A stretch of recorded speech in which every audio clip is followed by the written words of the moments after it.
할렐루야, 오늘은 6월 22일 토요일입니다. 오늘 말씀은 열왕기하 2장 15절에서 25절로 주님이 주신 영적 능력으로 사명의 길을 가는 사람이라는 제목으로 말씀을 나눕니다. 본문은 엘리사가 엘리야의 영적 계보를 잇는 첫 장면입니다. 2장에서부터 시작된 엘리야와 엘리사의 모습은 마치 데칼코마니처럼 대응되는 장면을 만들어냅니다. 엘리야와 엘리사가 함께 요단 동편으로 나아갔고 다시 엘리사는 이러한 여정으로 되돌아옵니다. 엘리야는 사라졌지만 성령이 엘리사와 동행하십니다. 이 신비하고도 놀라운 영적 계승의 자리로 나아갔던 엘리사의 모습을 기억해 보십시오. 엘리사는 거듭하여 엘리야와 동행하는 것에 집중하며 마침내 성령이 하시는 역사가 갑절이나 내게 있게 하소서라는 간구를 드립니다.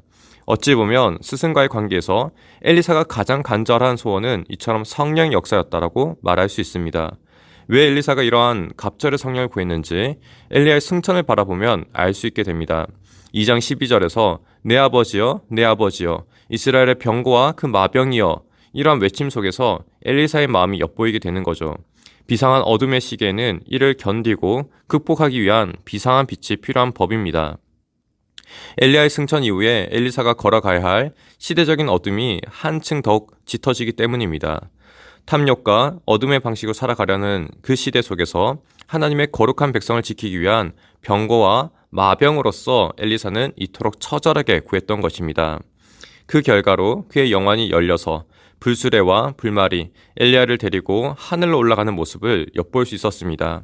이러한 모습은 엘리사 홀로 보았고 이스라엘의 선지자로서 살아가는 내적인 확신이 되었을 겁니다. 그럼에도 엘리야에게 필요한 것은 실제로 성령이 역사하시는 외적인 증거였습니다. 이를 오늘 본문에서는 크게 세 가지 사건들로 이어가고 있습니다. 첫 사건은 엘리야의 제자 50명이 표면적으로만 엘리사를 존중하는 사건입니다. 엘리야를 찾게 해달라는 겁니다. 이에 엘리사는 하나님께서 엘리야를 불병거로 하늘로 들어 올리신 것을 알기 때문에 보내지 말라라고 이야기합니다. 그러나 계속해서 강청하였고 사흘 동안 찾았지만 찾을 수 없었습니다. 이는 하나님께서 마치 모세의 죽음을 이스라엘 백성들이 보지 못했던 것처럼 엘리야 또한 제자들이 볼 수 없게 하셨습니다. 독특한 것은 이러한 모세와 엘리야가 다시금 변화산에서 예수님과 함께 마주한다는 것이죠. 모세를 이은 엘리야 그리고 궁극적으로는 예수 그리스도께서 말씀의 대언자이심을 보여주는 사건이었습니다. 이러한 변화산에서 등장할 만큼 엘리야의 위치는 하나님께서 특별하게 두셨다는 것이죠. 그렇게 어찌 보면 스승을 찾아 나섰던 이들이 엘리사의 말을 믿지 못할 뿐만 아니라 하나님께서 특별히 사용하신 엘리야의 위치에 대해서도 무지했다라고 볼 수 있습니다. 겉으로는 스승을 찾아 나서려는 이들을 막아서는 엘리사의 모습이 불충처럼 보였지만 실제로는 오히려 하나님이 특별히 선지자로 두신 엘리야를 높여주는 장면입니다. 그리고 엘리사가 본 엘리야의 승천이 단순히 신비한 환상이 아니라 실제였음을 드러내는 장면이기도 합니다. 두 번째는 여리고 성읍의 물의 근원을 고친 사건입니다. 엘리사는 엘리야와 함께 걸어 들어온 길들 그 역순을 걸어 나가고 있는데요. 이곳에서 독특하게 물을 치유하는 놀라운 사건을 마주하게 됩니다. 이스라엘의 역사 속에서 물을 치료하는 것은 하나님의 권능을 상징했습니다. 모세가 광야 가운데 마라의 쓴물을 고쳤던 것처럼 말입니다. 앞서 엘리야와 엘리사가 함께 이 여리고를 걸어 들어왔지만 그 당시에는 문제가 대두되지 않았고 지금 엘리사가 새롭게 직면하게 됩니다. 사실 여리고성은 가나안 정복 당시에 폐허가 되었던 곳이고 아합 시대에 재건되었지만 베델 사람 히엘의 장자와 막내 아들을 잇는 저주의 도시이기도 했습니다.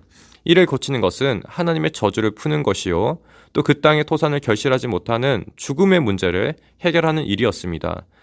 오직 하나님의 역사심으로만 가능한 일이었습니다. 이 또한 엘리사가 물의 근원을 치유함으로 사망을 생명으로 바꾸는 생명의 성령의 사역을 일으키게 됩니다. 마지막으로 이 여리고에서 베델로 올라가는 가운데 작은 아이들로 표현된 젊은 사람들이 엘리사를 대머리로 조롱합니다. 이에 엘리사는 여호와의 이름으로 저주하며 암곰 둘이 나와서 이들 중 40명을 찢었다고 말합니다. 단순히 사람에 대한 조롱을 죽음으로 갚았다고 볼 수 있지만 이것은 오해입니다. 베델은 이스라엘 대대로 종교 도시로 유명한 곳이지만 여로보암 이래로는 우상의 중심 도시가 되었습니다. 그렇기에 선지자의 권위를 인정하지 않은 곳에서 하나님께서 선지자의 권위를 세우시는 모습으로 이해할 수 있습니다.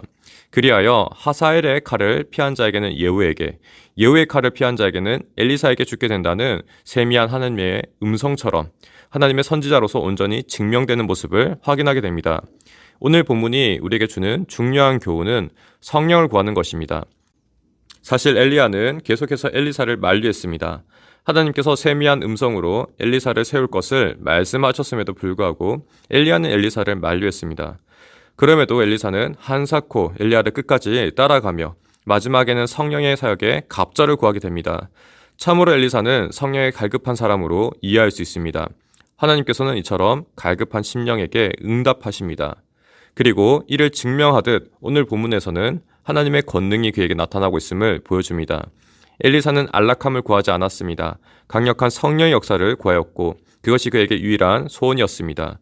그리고 그의 유일한 소원에 대해서 하나님께서 응답하시는 날에 이처럼 스승의 제자들도 또 저주와 죽음의 도시도 또 심지어 우상에 조롱하는 이들에 대해서도 하나님께서 모두 잠잠하게 하십니다.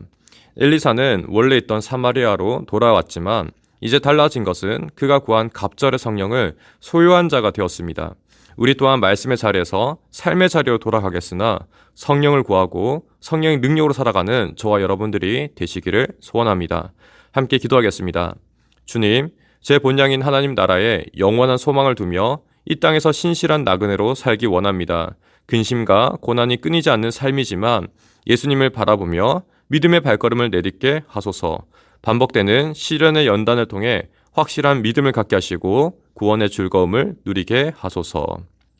예수님의 거룩하신 이름으로 기도드립니다. 아멘.